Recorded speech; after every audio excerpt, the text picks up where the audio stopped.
بسم الله الرحمن الرحيم الحمد لله والصلاة والسلام على رسول الله وبعد.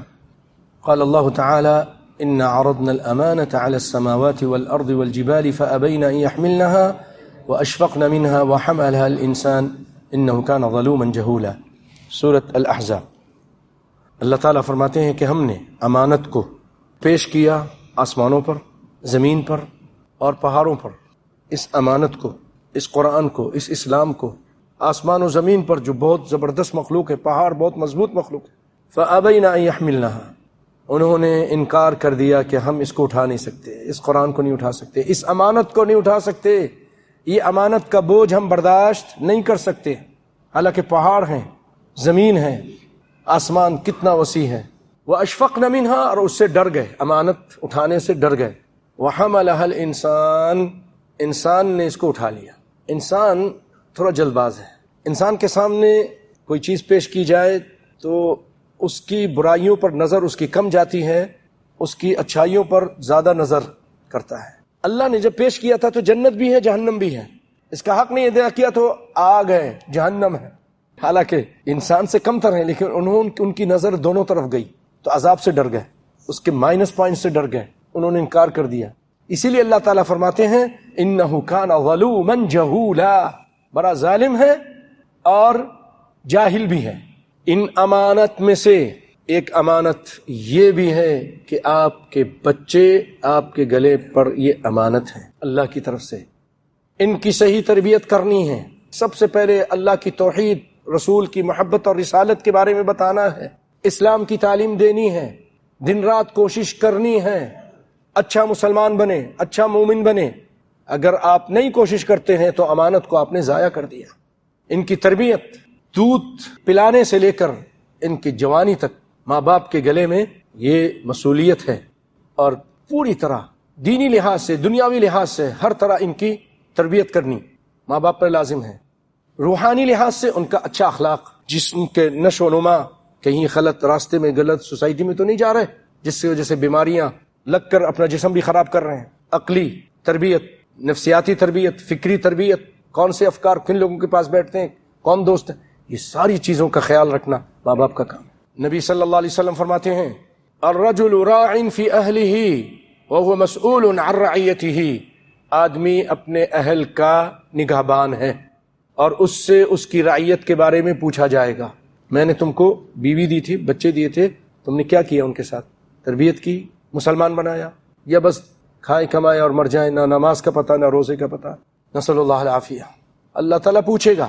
والمرأة راعیۃ، عورتیں بھی غور سے سنیں. بعض عورتیں کہتی ہیں نہیں، یہ سارا کام شوہر کا ہے، باپ کا ہے، وہ سنبھالے. میں نہیں سنبھالتی. واٹس ایپ پہ لگی ہوئی ہے، یوٹیوب پہ لگی ہوئی ہے، ڈراموں میں لگی ہوئی ہے، فلموں میں لگی ہوئی ہے، فیشن میں لگی ہوئی ہے.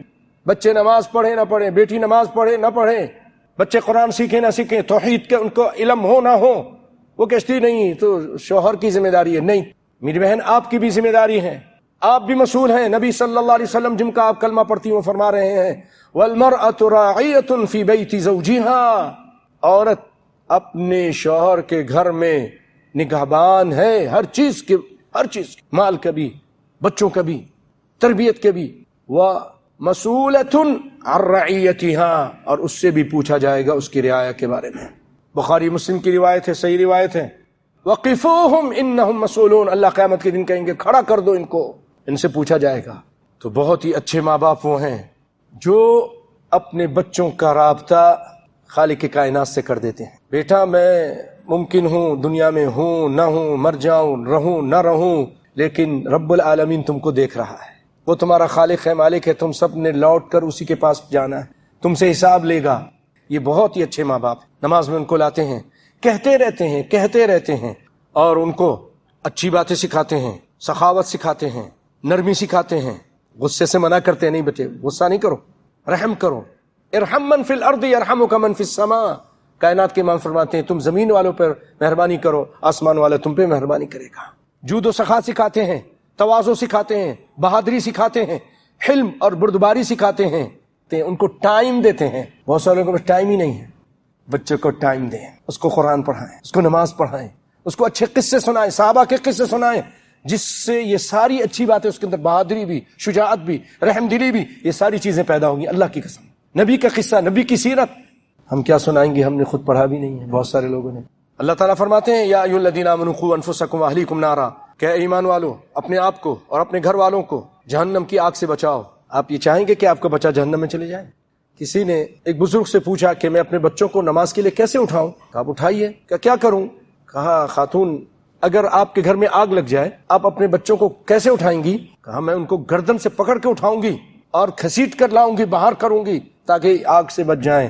تو کہا پھر جہنم کی آگ سے بچانے کے لیے بھی اسی طرح کوشش کیجیے۔ ایک امانت یہ ہے کہ آپ اپنی بچیوں کی، اپنے بچوں کی شادی جب وہ شادی کے قابل ہو جائیں تو کر دیجیے، یہ بھی امانت ہے، اس میں سستی نہیں ہونی چاہیے۔ اس میں دیر ہونے کی وجہ سے بچے بگڑ جاتے ہیں، بچیاں بھی خراب ہو جاتی ہیں۔ آج اتنا زبردست فتنے کا دور ہے، نسأل اللہ العافیہ، اور نبی کائنات نے جو فرمایا تھا نا، اس قدر فتنہ ہوگا کہ آدمی اپنے دین کو سنبھالنے والا ایسا ہے جیسے ہاتھ میں انگارہ لیا ہوا ہے، اور میں سمجھتا ہوں وہ آج کا دور ہے۔ نیٹ کے اندر کیا کیا فتنے نہیں ہیں، مال کا فتنہ، عورتوں کا فتنہ، کفر کا فتنہ، نفاق کا فتنہ، مغربی افکار کا فتنہ، بے شمار افکار اس کے اندر پیش کیے جا رہے ہیں، جھوٹا قرآن رکھا جا رہا ہے، جھوٹی حدیثیں رکھی جا رہی ہیں، آدمی کو کفر سکھایا جا رہا ہے، یہ سب کچھ ہو رہا ہے۔ اور بچوں کے لیے فتنے، بچے تو بہت کچے دماغ کے ہوتے ہیں۔ دیکھیے آپ صلی اللہ علیہ وسلم فرماتے ہیں یا معشر الشباب، اے نوجوانوں، من استطاع منکم الباءۃ، جو تم میں سے شادی کی طاقت رکھتا ہے، فلیتزوج، وہ شادی کرے۔ یہ نبی کائنات صلی اللہ علیہ وسلم کی حدیث ہے، میں اسی پہ اکتفا کرتا ہوں۔ وآخر دعوانا الحمدللہ رب العالمین۔